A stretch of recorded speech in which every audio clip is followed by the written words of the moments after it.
ये mountain climber mount Everest की चोटी तक पहुंचने की कोशिश कर रहा था।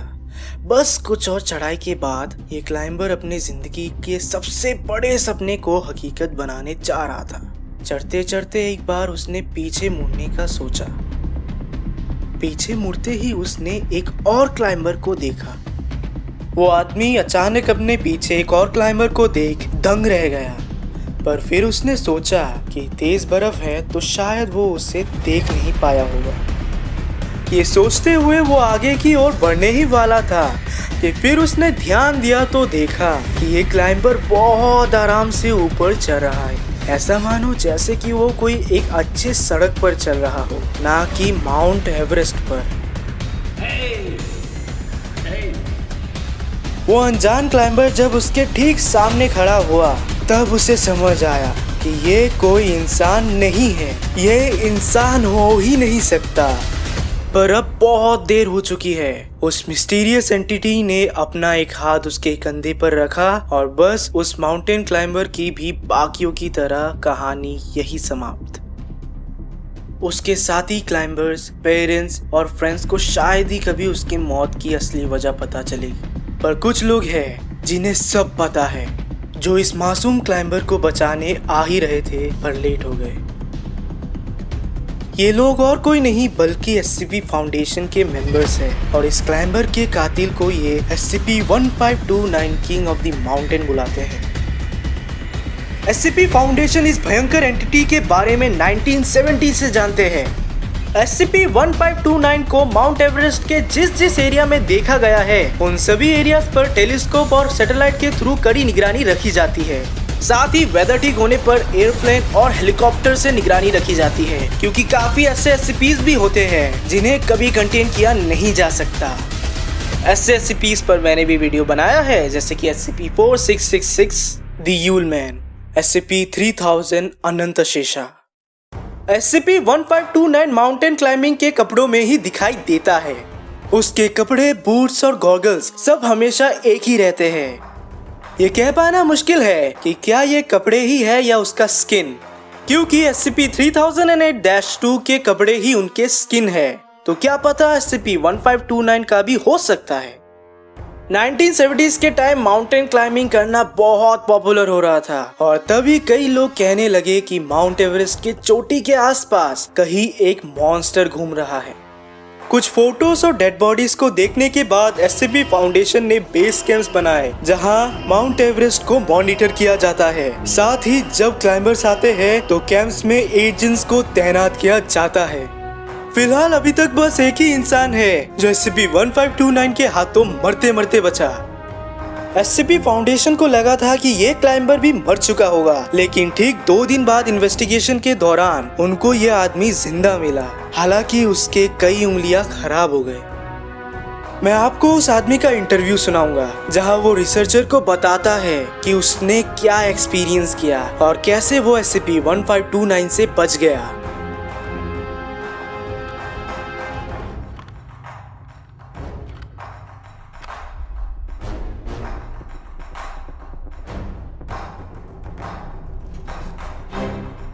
Good afternoon.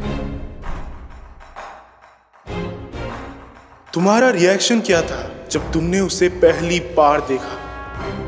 मैं हैरान हो गया, क्योंकि हमें ये इन्फॉर्म किया गया था कि हमारे अलावा और कोई उस दिन क्लाइंब करने नहीं आया था।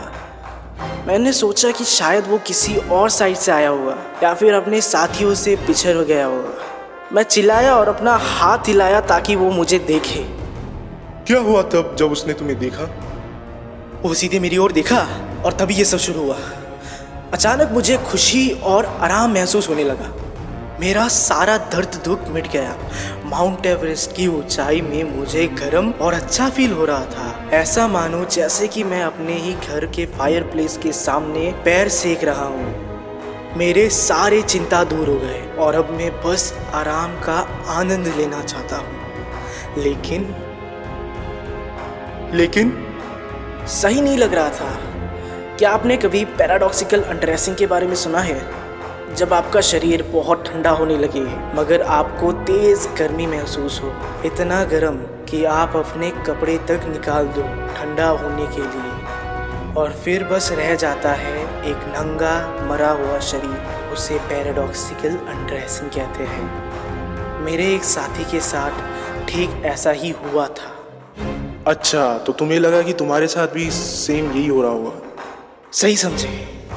तो मैंने हिलने की कोशिश की, पर मेरी आंखें उस क्लाइंबर से हट ही नहीं रही और फिर सब भयंकर होने लगा। कैसे?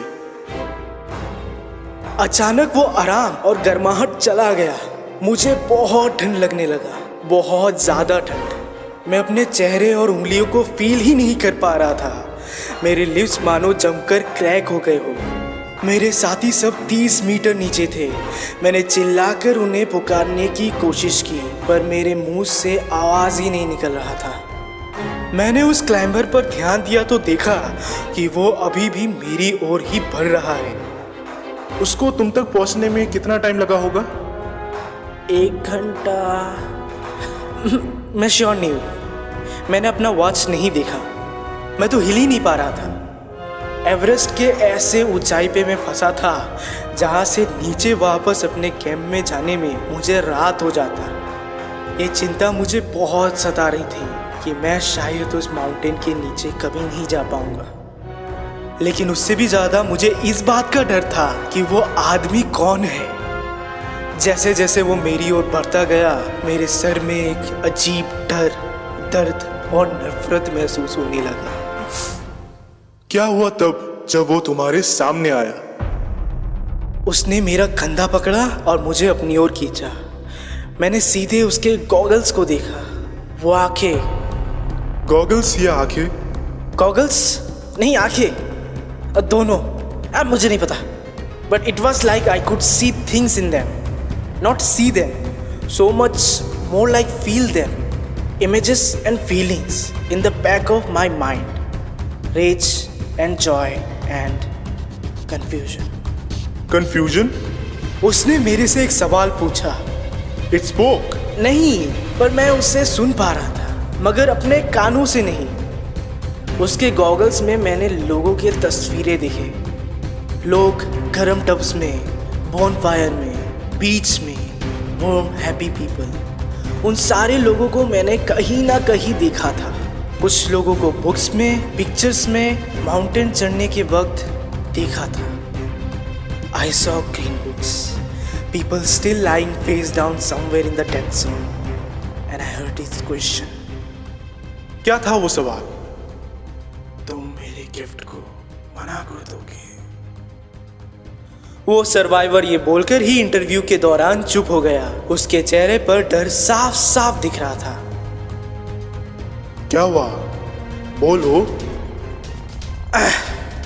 I could barely make sense of anything that was going on, but I knew that this thing in front of me was a bigger threat than any storm or snowdrift. अपना मुंह हिलाना मेरे लिए सबसे ज़्यादा मुश्किल काम था, पर मैंने बोला यस। तो तुमने उसके गिफ्ट को रिफ्यूज कर दिया? फिर उसने कैसे रिस्पॉन्ड किया? उसने मुझे और तस्वीरें दिखाए जहां लोग मरे हुए बर्फ में पड़े थे।